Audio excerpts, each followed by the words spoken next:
కాంగ్రెస్ ప్రభుత్వ తొలి పూర్తి రాష్ట్ర బడ్జెట్ను ప్రవేశపెడుతున్నందుకు నేను ఎంతో సంతోషిస్తున్నాను. గత 10 ఏళ్ల అస్తవ్యస్త పాలనకు విజ్ఞతతో చరమగీతం పాడిన తెలంగాణ ప్రజానికానికి మా ప్రభుత్వం తరఫున కృతజ్ఞతాపూర్వక నమస్కారాలు తెలియజేస్తా ఉన్నాను. ప్రత్యేక తెలంగాణ రాష్ట్రం ఏర్పడితేనే తమ కలలు సాకారం అవుతాయని తెలంగాణ ప్రజల ప్రాణాలు సైతం ఒడ్డి సుదీర్ఘకాలం ఉద్యమించారు. ఆ ఉద్యమాల తీవ్రత వెనుకనున్న తెలంగాణ ప్రజల ఆవేదనను గుర్తించి కాంగ్రెస్ నేతృత్వంలోని యూపీఏ ప్రభుత్వం తెలంగాణ ప్రజలకు ఒక ప్రత్యేక రాష్ట్రాన్ని ఏర్పాటు చేయాలని నిర్ణయించి దానికి సంబంధించిన అన్ని లాంఛనాలను పూర్తి చేసి స్వరాష్ట్రాన్ని సాకారం చేసింది.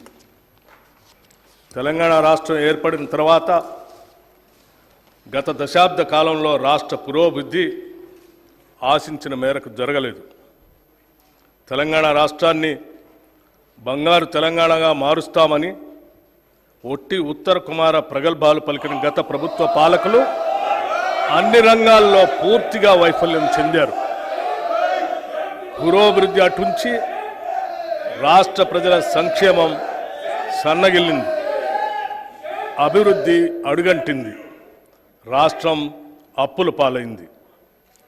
చిలికి చిలికి గాలివాన అయినట్లు రాష్ట్ర ఆవిర్భావ సమయానికి ఉన్న 75,577 కోట్ల రూపాయల అప్పు గత ఏడాది డిసెంబర్ నాటికి వామనావతారంలా పెరిగి 6,71,757 కోట్ల రూపాయలకు చేరింది.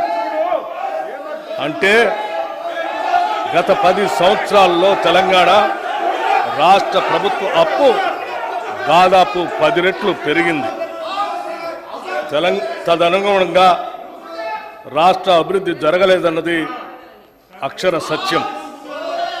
ఉమ్మడి ఆంధ్రప్రదేశ్లో తెలంగాణ రాష్ట్రానికి రావాల్సిన నీళ్లు, నిధులు, నియామకాలు దక్కటం లేదన్న కారణంగా ఉద్యమించిన రాష్ట్ర ప్రజల ఆకాంక్షలు ఎంతవరకు నెరవేరాయి అన్న ప్రశ్న